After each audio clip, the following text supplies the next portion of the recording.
अतीक अहमद का मामला इस वक्त सबसे ज्यादा चर्चा का विषय है, लेकिन अतीक अहमद के अलावा उसका भाई अशरफ अब योगी के गुणगान करने लगा है। अशरफ से जब बातचीत की गई, जब अशरफ से को बरी कर दिया गया, उसको कहा कि उमेश पाल हत्याकांड में उसका कोई मैटर नहीं है और उसको मतलब छोड़ दिया गया और अतीक को उम्र कैद की सजा सुना दी गई। जब उसके बाद अशरफ को बरेली जेल दोबारा से ले जाया गया तो बरेली जेल के गेट पर पहुंचकर उससे बहुत सारी देर बात की गई। उससे पत्रकारों ने सवाल पूछे और उसने उन सवालों का बखूबी जवाब दिया।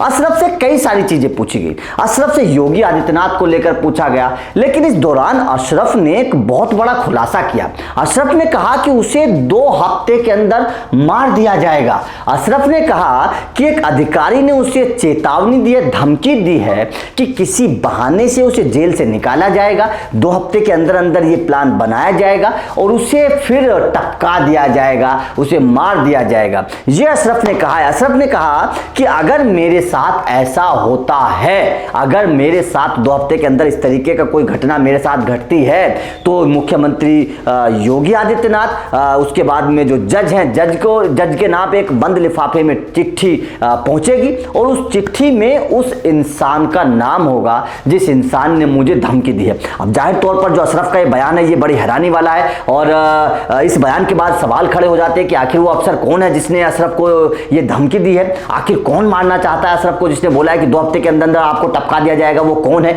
तो ये बहुत बड़ी बात है, इसके ऊपर सवाल खड़े होने शुरू हो गए कि आखिर अशरफ ये बयान क्यों दे रहा है, कौन अफसर है जिसने अशरफ को ये धमकी दी है। उसके बाद में अशरफ ने जो योगी आदित्यनाथ को लेकर बात कही वो बड़ी दिलचस्प है।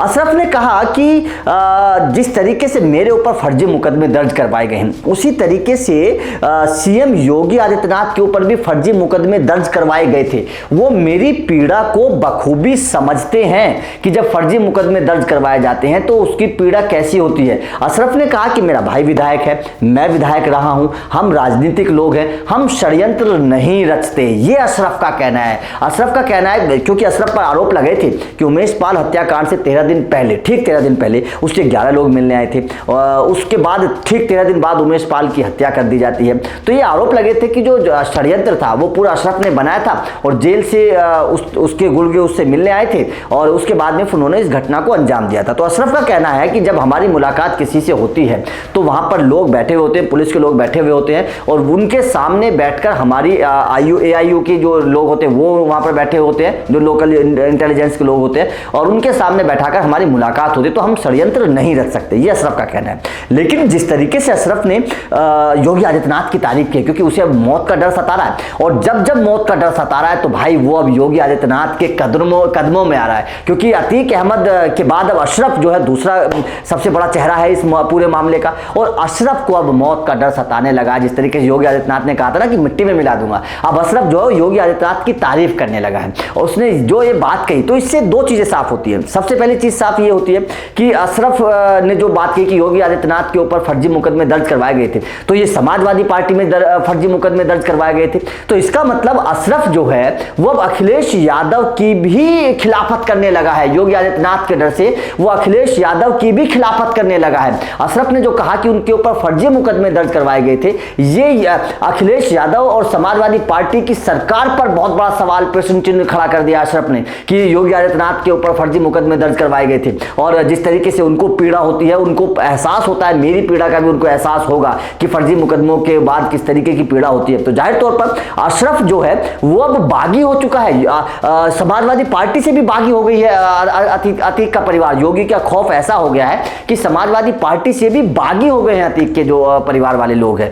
तो ये जाहिर तौर पर योगी आदित्यनाथ का जो बयान था मिट्टी में मिला देने वाला, उसके बाद ये जो माहौल बदला है, जिस तरीके से बाहुबलियों के अंदर खौफ पैदा हुआ है, यह जाहिर तौर पर होना चाहिए। और यूपी की कानून व्यवस्था को सुधारने में जिस तरीके से योगी आदित्यनाथ ने कदम उठाए हैं उसके बाद जो रिजल्ट है वो साफ नजर आ रहा है। अब अशरफ और अतीक जैसे जो बाहुबली हैं, जो मतलब कह सकते हैं कि अपराध की दुनिया के बेताज बादशाह माने जाते थे, अब वो भी खौफ में है, उनको भी मौत का डर सता रहा है। योगी का खौफ ऐसा ही है। तो आपका योगी आदित्यनाथ के इस कदम पर, जिस तरीके से अपराधियों के अंदर अब खौफ है, और अशरफ के उस बयान पर जो उसने बोला कि योगी आदित्यनाथ के ऊपर फर्जी मुकदमे दर्ज करवाए गए थे, इस दोनों पर आपका क्या कहना है? और जिस तरीके से अशरफ ने कहा कि मुझे धमकी दी गई है, मुझे मारा जा सकता है, वो अफसर कौन होगा? आपके हिसाब से वो अफसर कौन होगा? कमेंट करके जरूर बताइएगा। वीडियो अच्छी लगी तो लाइक और शेयर जरूर करिएगा, चैनल को सब्सक्राइब कर लेना क्योंकि इस तरीके के अपडेट मिलते रहेंगे। Thank you very much.